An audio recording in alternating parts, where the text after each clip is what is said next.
Morfologi sel saraf. Bentuk sel saraf perikrayon umumnya bulat, dapat juga polihedral dengan diameter berkisaran antara 4 sampai 150 mikron. Intinya bulat dan besar. Kromotif relatif sedikit terletak di daerah eksentris sehingga nukleus terlihat sedikit pucat. Anak inti nukleus umumnya satu mengandung RNA dan protein dasar sehingga nukleus bisa bersifat basofil atau asidofil tergantung jenis pengecatan yang dipakai. Perikaryon atau badan sel saraf mempunyai sitoplasma disebut neuroplasma, sedangkan pada akson disebut akson plasma. Di dalam plasma terdapat organel-organel sel seperti aparatus Golgi, mitokondria, sentriola, paraplasma atau pigmen atau lemak, dan neurofibril. Selain itu juga dapat butiran-butiran di dalam mengandung zat sejenis protein atau hormon yang disebut juga benda yang terletak pada perbatasan badan sel dengan dendrit atau akson namun tidak dijumpai pada akson. Selanjutnya yaitu depolarasi, repolarisasi, potensial aksi, dan perambatan aksi. Pada sebuah sel yang dalam keadaan istirahat terdapat beda potensial di antara kedua sisi membrannya. Keadaan sel yang seperti ini disebut dengan keadaan polarisasi.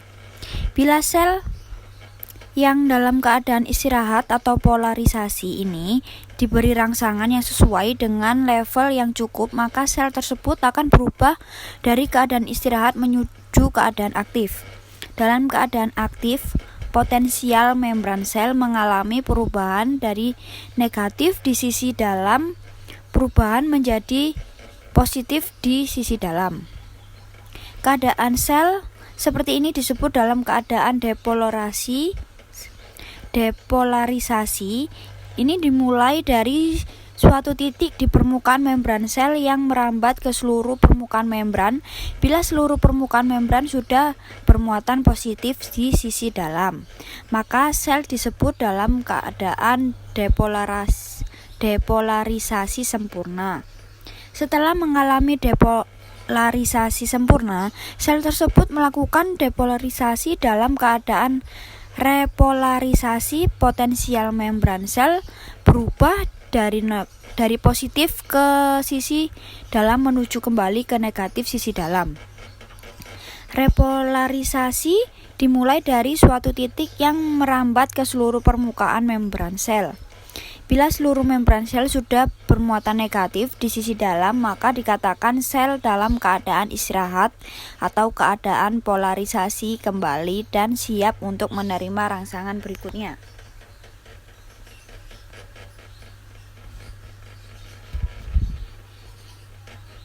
Dalam proses repolarisasi yang juga ikut berperan dalam kanal potasium terpicu tegangan dalam keadaan istirahat. Gerbang kanal ini tertutup sehingga ion potasium tidak dapat mengalir melalui kanal ini. Pada saat potensial membran naik dari -90 MV menuju 0, pada kanal ini terjadi pembukaan konformasi gerbang sehingga ion potasium dapat mengalir keluar sel melalui kanal ini. Akan tetapi karena adanya sedikit penundaan, kanal potasium ini terbuka pada saat bersamaan dengan melalui tertutup kanal sodium. Kombinasi antara berkurangan ion sodium yang masuk ke dalam sel yang bertambahnya ion potasium yang keluar sel mengakibatkan peningkatan kecepatan proses repolarisasi menuju potensial membran istirahat. Sinyal listrik dari jantung atau elektrokardiogram. Kerja jantung yang ritmis dikendalikan oleh suatu sinyal listrik yang diawali oleh stimulasi spontan sel-sel otot khusus yang terletak di arterium kanan. Sel-sel ini membentuk nodus sinoatrium yang penaju jantung, nadu SA, melepaskan sinyal dengan interval teratur sekitar 72 kali per menit, namun kecepatan pelepasan sinyal ini dapat meningkatkan atau menurunkan bergantung pada saraf yang terletak di luar jantung sebagai respon terhadap kebutuhan tubuh akan darah serta perangsang lainnya. Sinyal listrik dari nodus SA memicu depolarisasi sel-sel otot kedua atrium sehingga keduanya berkontraksi dan memompa darah ke dalam vertikal. Kemudian terjadi repolarisasi atrium untuk melihat bentuk potensial aksi. Sinyal listrik kemudian berjalan menuju nodus atrioventricle atau AV yang memicu depolarisasi vertikal kanan dan kiri sehingga keduanya vertikal berkontraksi dan mendorong darah ke dalam sirkulasi paru dan umum. Otot vertikal kemudian mengalami repolarisasi dan rangkaian proses ini disebut kembali berulang. Depolarisasi dan repolarisasi otot jantung menyebabkan arus mengalir di dalam darah, menimbulkan potensial listrik di kulit. Elektrokardiogram adalah perkembangan potensial listrik di antara dua titik yang terletak di berbagai lokasi di permukaan tubuh. Faktor yang mempengaruhi laju kelistrikan saraf. Yang pertama yaitu diameter serabut saraf. Sel saraf yang memiliki diameter besar akan lebih kecil merambat impuls dibandingkan dengan saraf sel yang memiliki diameter kecil. Yang kedua yaitu selubung myelin. Daerah akson yang tertutup myelin akan menghantarkan impuls lebih cepat dibandingkan dengan akson yang tidak tertutupi myelin. Yang ketiga yaitu temperatur. Hingga ambang batas tertentu, temperatur yang lebih tinggi akan mempercepat pengiriman impuls dibandingkan ketika temperatur rendah. Kita lanjut mekanisme penghantaran impuls pada lengkung saraf. Refleks aksentensor adalah bahasa lain disebut polisinaps adalah rangsangan dari reseptor perifer yang akan dimulai dari fleksi pada anggota badan yang juga berkaitan dengan adanya ekstensi anggota badan. Tubuh tertentunya memiliki bagian anggota badan yang berfungsi untuk menerima stimulus, yaitu alat panca indera. Bagian anggota tubuh ini disebut juga reseptor atau organ indera. Organ indera ini memiliki urat syaraf tertentu yang mampu mendeteksi stimulasi yang khusus. Kemudian, itu urat saraf disebut neurons. Reseptor mentransfer sinyal listrik ke otak. Kemudian informasi yang diterima diolah apa dengan kemampuan atau kehendak kita. Selanjutnya otak mentransfer balasan ke organ yang disebut otot atau kelenjar. Adapun balasan yang terjadi akan ditransfer otak dengan cara kemauan atau kehendak kita dan adanya secara otomatis. Mekanisme jantung. Jantung terletak di bagian tengah dada, tepatnya pada sisi kiri tubuh. Umumnya jantung memiliki berat sekitar 350 gram atau sebesar kepalan tangan orang dewasa. Meski berukuran kecil, jantung terdiri dari banyak bagian yang berperan besar dalam kelangsungan hidup kita. Ruang jantung. Dalam anatomi jantung, terdapat 4 ruang utama yang masing-masing dipenuhi darah dengan kandungan oksigen yang berbeda. Di antara ruang jantung terdapat pemisah berupa otot dengan dinding tebal yang disebut septum. 2 ruang atau jantung disebut dengan atrium, serambi jantung. Serambi kiri menerima darah yang akan kaya oksigen dari paru-paru, sedangkan serambi kanan menerima darah dengan kandungan oksigen rendah dari seluruh tubuh. Sementara itu, 2 ruang di bagian bawah jantung disebut dengan vertical atau bilik jantung. Bilik kiri menerima darah dari serambi kiri yang akan memompa darah ke pembuluh darah utama tubuh atau aorta, sedangkan bilik kanan menerima darah dari serambi kanan yang memompa darah ke paru-paru. Pembuluh darah jantung.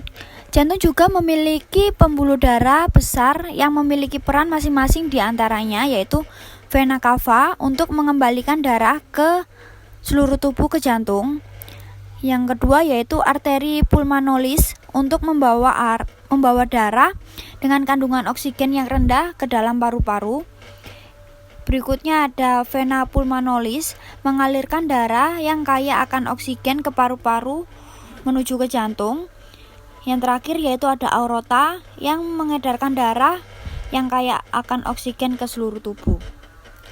Kita lanjut dengan katup jantung. Dalam anatomi jantung juga terdapat 4 katup yang berfungsi menjaga darah terus bergerak maju ke satu arah.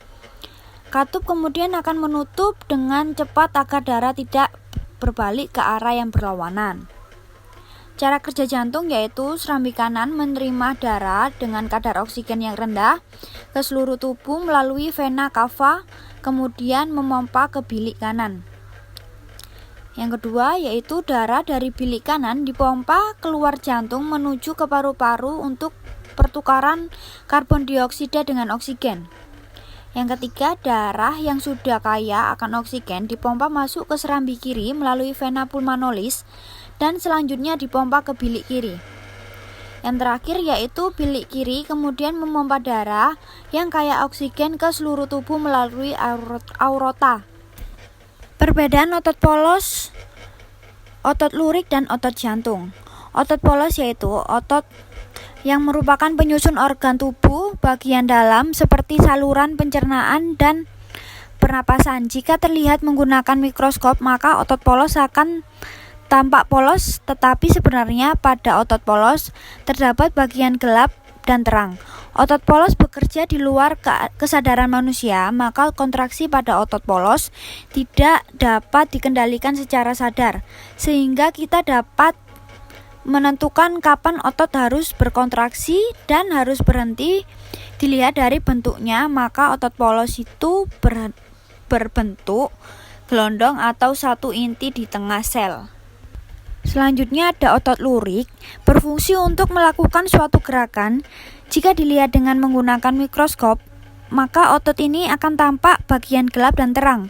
Otot lurik akan bekerja sama dengan tulang yang melakukan suatu gerakan. Pada otot lurik ini berkontraksi dapat dikendalikan sesuai dengan kemampuan dari manusianya.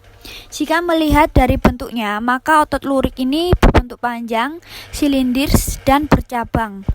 Di samping itu banyak inti terletak di tepi sel. Yang terakhir yaitu otot jantung.